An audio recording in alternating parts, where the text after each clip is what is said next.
Hello guys, இன்னைக்கு stick மான்வாவோட episode 39 தான் பார்க்க போகிறோம். ஸோ வீடியோக்குள்ளே போகிறதுக்கு முன்னாடி எப்பயும் போல தான் அப்படியே ஒரு லைக் ஒண்டி கீழே போட்டுருங்க. ஏன்னா அப்போ தான் நிறைய பேருக்கு ரெக்கமெண்ட் ஆகும். சரி வாங்க நம்ம டைம் வேஸ்ட் பண்ணாமல் எபிசோடுக்குள்ளே போகலாம். போன எபிசோடில் அங்கே ஹீரோவை வெட்டி போட்டிருப்பால, ஆனால் திடீர்னு யாரோ ஒருத்தங்க கொடூரமாக நிற்கிற மாதிரி இருக்கு. யார் அதுன்னு பார்த்தா ஹீரோ தான். ஹீரோட ஹீலிங் ஃபேக்டர் அந்த அளவுக்கு கொடூரமாக இருக்கு. ஆல்ரெடி அவனோட மூஞ்ச பார்க்க முடியல. இப்போ வர ஒரு பொண்ணா இருக்கானா, அவனோட முகம் இன்னமும் ஒரு பேய் மாதிரி கொடூரமாக இருக்கு. அதனால அந்த ஏஞ்சல் பொண்ணு ரொம்ப பயந்து போயிடுறா. நெக்ஸ்ட் சீன்ல உங்க ஹபிக்கும் கேக்குறான், ஆமா லவ், நம்ம வந்து ஃபர்ஸ்ட் மாஸ்டரோட சீல் பண்ணப்பட்ட அந்த வெப்பன் அதுதான் நம்ம கண்டுபிடிக்கணும். அது இருந்தா ஒண்டிதான் அவரோட ஆக்சுவலான பவரை பயன்படுத்த முடியும். என்னது ஆக்சுவலான பவரா? உனக்கு என்ன உண்மையிலேயே அதை பத்திலாம் தெரியாதா? நான் ஸ்லாத்தோட ஆக்சுவலான பவரை ஒரு சீல் பண்ணி தான் வச்சிருப்பாரு. அவரோட பவரும் ரொம்ப பயங்கரமா இருக்கும். உனக்கே ஞாபகம் இல்லையா, நீங்க வந்து ஹியூமனோட உலகத்துல அவரை மீட் பண்ணும்போது அவரோட பவர் அப்பயே சீல் ஆகி தான் இருந்தது. உங்க லவ் அந்த பழைய விஷயத்தை யோசிச்சு பாக்குறா. அப்பயே அவ்வளவு பவரா? ஹீரோவை சும்மா காலால அடித்ததுக்கு அவன் எங்கேயோ போனா. இதனால தான் என்னோட மாஸ்டர் லியோரா கிட்ட மாட்டிக்கினாரு. அவரோட பவர் இப்போ சீல் ஆயிருக்குல, அங்க மாஸ்டரால எதுவுமே பண்ண முடியல. அவரு வசமா அங்க மாட்டிக்கினாரு. லியோரா, ஸ்லாத், மத்தவங்க 4 பேருமே குரோனோ உலகத்தோட ஒரு 4 கிங் மாதிரி. அதாவது இவங்க தான் இந்த குரோனோ உலகத்துக்கு ஒரு தூண் மாதிரி. மாஸ்டர் தான் ஒரு ஹெவனுக்கே ஒரு கிங் மாதிரி. அதே மாதிரி யூரஸ் பத்தி நான் சொல்லவ தேவை, அதுவும் ஒரு பயங்கரமான பாஸ் மாஸ்டர்.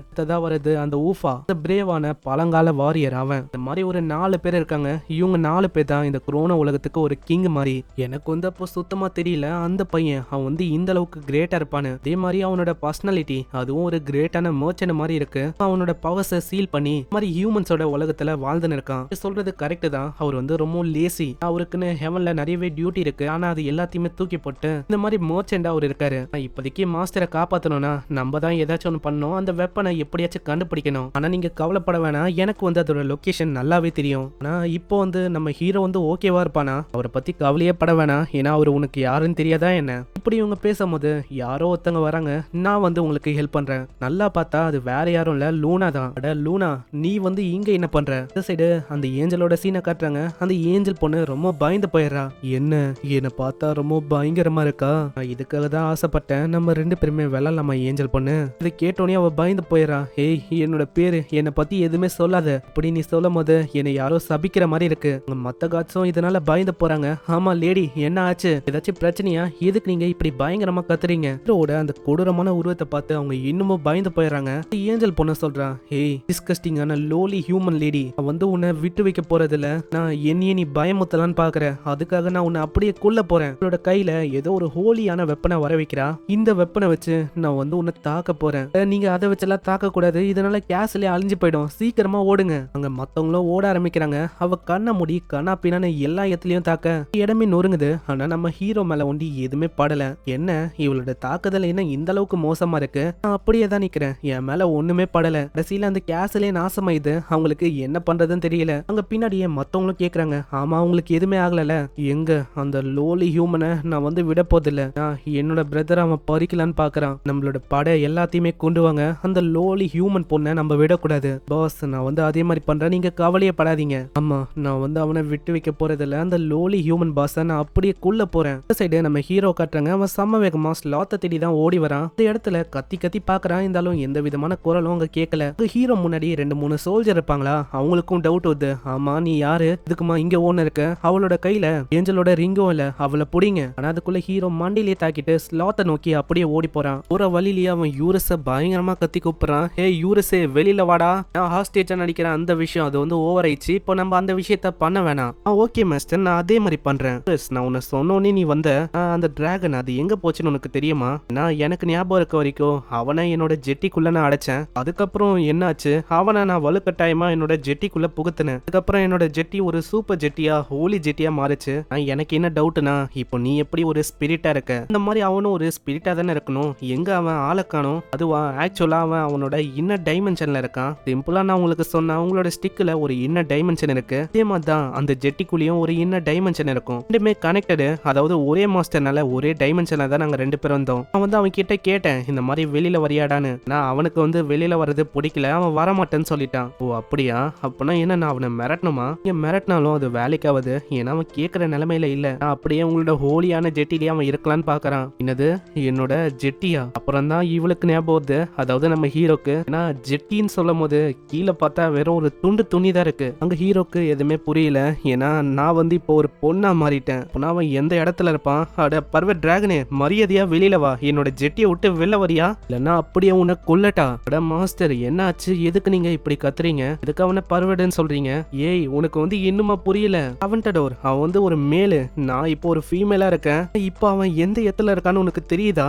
அவன் அங்க போய் என்னென்னலாம் பண்ண போறானோ. அட என்ன மாஸ்டர் நீங்க இப்படி இருந்தா என்ன? நீங்களே ஒரு பையன் தானே, உங்களுக்கு வந்து புரியலையா? அட ஆமா, நான் வந்து கேரக்டரோட கேரக்டரா ஒன்றி போயிட்டேன்ப்பா. நான் எதுக்குன்னு தெரியல, இந்த மாதிரி நான் ஒரு பையனா இருந்தாலும் ஒரு மாதிரி வித்தியாசமா எனக்கு ஃபீல் ஆகுது. அதனால லவ் வந்து அங்க சொல்லும் போதும் எனக்கு ஏன் தெரியல ஒரு மாதிரி வித்தியாசமா இருந்தது. வந்து சொன்னா போ எங்கேயாச்சும் சேஃபான இடத்துல இருன்னு. அந்த விஷயத்தெல்லாம் யோசிச்சு பாக்குறான். அங்க ஒரு மாதிரி இவன் கடுப்பாயிரான். ஆமா, நான் அந்த மாதிரி டைம்ல கேப்டன் லவ் சொல்லும் போது எதுக்கு நான் பிளஷ் ஆனேன்? நான் ஒரு பையன், நான் எதுக்கு அப்படி ஆகணும்? ஃபீமேல் பாடி வந்து என்னோட மைண்டை அஃபெக்ட் வந்து நான் திரும்பவும் என்னோட பழைய பாடிக்கே போகணும்னு நினைக்கிறேன். எனக்கு தெரியல, ஆனா நம்ம வந்து சீக்கிரமா இதை மாத்தணும். யூரஸ் நீ வந்து என்ன பண்ணு, நீ ஸ்லாத்தை தேடு. நம்ம ஒரே வழியில தேனா கண்டுபிடிக்க முடியாது. ஒரு பக்கம் போ, நான் ஒரு பக்கம் போறேன். ஸ்லாத்தை அப்பதான் கண்டுபிடிக்க முடியும். சரி மாஸ்டர், நான் கண்டிப்பா அதே மாதிரி பண்றேன். சைடு லூனா வந்திருப்பா. அங்க லூனாவை பார்த்து லவ் யோசிக்கிறா.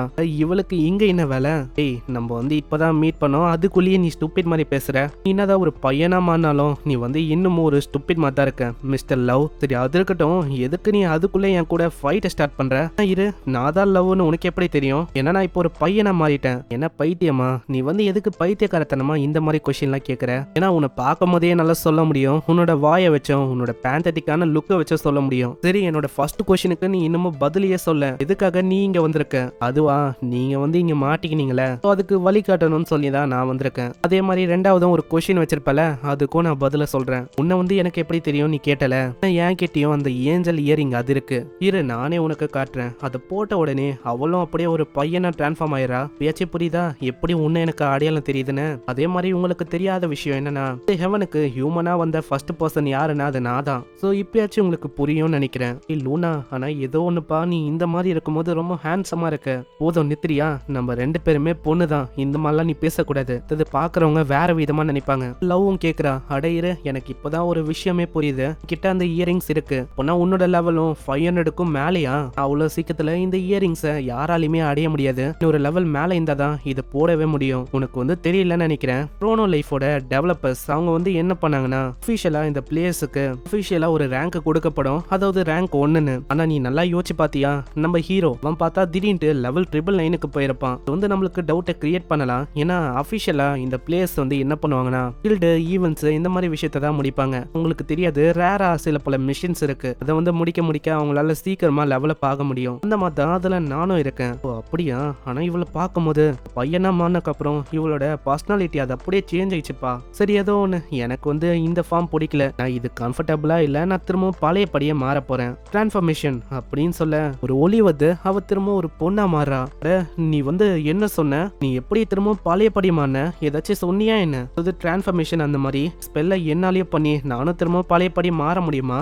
இல்ல, அப்படி வந்து உன்னால பண்ண முடியாது. நான் சில விஷயத்த நீ வந்து இன்னமும் முடிக்கல, அந்த கொஸ்டின் நீ கிளியர் பண்ண வேண்டியதான், உன்னால அப்படி மாற முடியும். அங்க லவ்க்கு எதுவுமே புரியல என்ன கொஸ்டின். சைடு அங்க ஹீரோவும் ஓடி வரும்போதே சொல்றான், அட ஸ்லாத் எங்கடா இருக்க?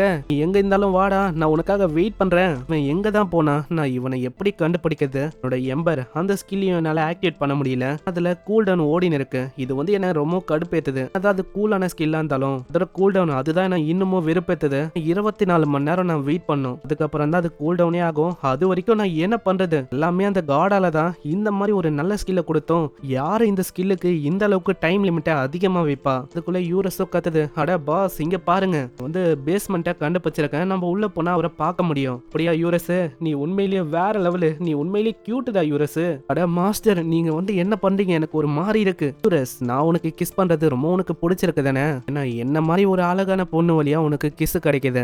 மாஸ்டர் உங்களோட பர்சனாலிட்டி அப்படியே சேஞ்ச் ஆயினே போகுது. பழைய மாஸ்டர் தான் வேணும், நம்ம சீக்கிரமா உங்களை மாத்தணும். ஆனா யாருக்கு தெரியும், நீங்க வாழ்க்கை முழுக்க பொண்ணா கூட இருக்கலாம். அதுக்கப்புறம் ஸ்லாத்தை காட்டுறங்க, அவன் வந்து ஒரு இடத்துல பாவம் மாட்டின்னு இருக்கான். ஸ்லாத்துக்கும் யாரோ ஒருத்தங்க ஒருத்தங்க வர மாதிரி இருக்கு. அதை அவன் நல்லா பாக்குறான். யார் அது? அந்த சவுண்ட் பார்க்கும்போது ஒரு லோ லெவல்ல இருக்க ஏதோ ஹியூமன் ஓடி வர மாதிரி இருக்கு. ஏதோ ஒரு வித்தியாசமான உருவமோ தெரியுது. அதை பார்த்தவன் ரொம்ப ஷாக் ஆகுறான். என்னதான் நம்ம ஹீரோ ரொம்ப கியூட்டா இருந்தாலும் அவன் இந்த மாதிரி எக்ஸ்பிரஷனை கொடுக்கும்போது அது பயங்கரமா இருக்கு. நான் உன்னை கண்டுபிடிச்சிட்டேன், நான் ஃபைனலி உன்னை கண்டுபிடிச்சிட்டேன். அட யாரு இந்த பேவியான உமனு? இவ எதுக்கு இங்க வந்திருக்கா? நல்ல வேலை ஸ்லாத்து, நான் உங்களை மிரர் வழியா பார்த்தேன், அதனால இந்த இடத்த நான் கண்டுபிடிச்சேன். அட இவளுக்கு ஹபி கூட மிரரை பத்திலாம் தெரியுமா? யாருதான் இவ? அப்புறம் தான் ஸ்லாத் நல்லா பாக்குறான். பண்றது வித்தியாசமா இருக்கும். அதே மாதிரி அவளோட இடுப்புல உடன் ஸ்டிக்கும் இருக்கும். பார்த்தோன்னே புரியுது, ஹேய் நீதான், நீ அதே பிரேவான வாரியர் தானே? இதுக்கு முன்னாடி நான் உன்னை மீட் பண்ணனே. எனக்கு தெரிஞ்ச அந்த இயரிங்ஸை போட்டனால நீ ஒரு பொண்ணா மாறிட்டேன்னு நினைக்கிறேன். ஆமா, நீங்க கரெக்டா சொல்லிட்டீங்க. சீக்கிரம் அந்த செயினை உடைச்சிட்டு நம்ம 2 பேருமே கீழே ஓடி போயிடலாம். பைத்தியமே, என்னால உடைக்க முடிஞ்சா நான் உடைக்க மாட்டேனா? இது அயன் செயின் இல்ல, இது ஏஞ்சல் ஹேண்ட் காஃப்னு சொல்லுவாங்க. என்ன இதை செயின் எல்லாம் அவங்க செஞ்சிருக்காங்க. இதனால என்னோட பவர் அது 50% குறையும். நான் ஹீரோ சும்மா தான் இழுக்கிறான். அதுக்கே இது துண்டு துண்டா செதது. அப்புறம் என்ன ஸ்லாத், நம்ம போகலாம். ஆனா நீ நல்லா முன்னாடி பாரு, ஏன்னா நம்மளால இங்க இருந்து போக முடியாதுன்னு நினைக்கிறேன். ஏன்னா முன்னாடியே தான் அந்த ஏஞ்சல் பொண்ணு இருக்கா. அவ பின்னாடி ஏகப்பட்ட ஆளுங்களை கொண்டு வந்திருக்கா. அதாவது ஒரு ஆர்மியே வந்திருக்காங்க. சோ இங்கே இந்த எபிசோட முடியுது. பார்க்கலாம் இதுக்கப்புறம் என்ன ஆகுதுன்னு. இதுக்கு மேலதான் ரொம்ப இன்ட்ரெஸ்டிங்கா போக போகுது. சோ மறக்காம கீழே ஒரே ஒரு லைக்கை போட்டுருங்க. அதே மாதிரி இப்பதான் நம்ம சேனலுக்கு வரீங்கன்னா சப்ஸ்கிரைப் பண்ணிக்கோங்க. அப்பதான் இதுக்கப்புறம் வர ஒரு எபிசோட உங்களுக்கு நோட்டிபிகேஷனா வரும். நான் உங்களை நெக்ஸ்ட் எபிசோட்ல சந்திக்கிறேன். தேங்க்யூ ஃபார் வாட்சிங். சைனரா.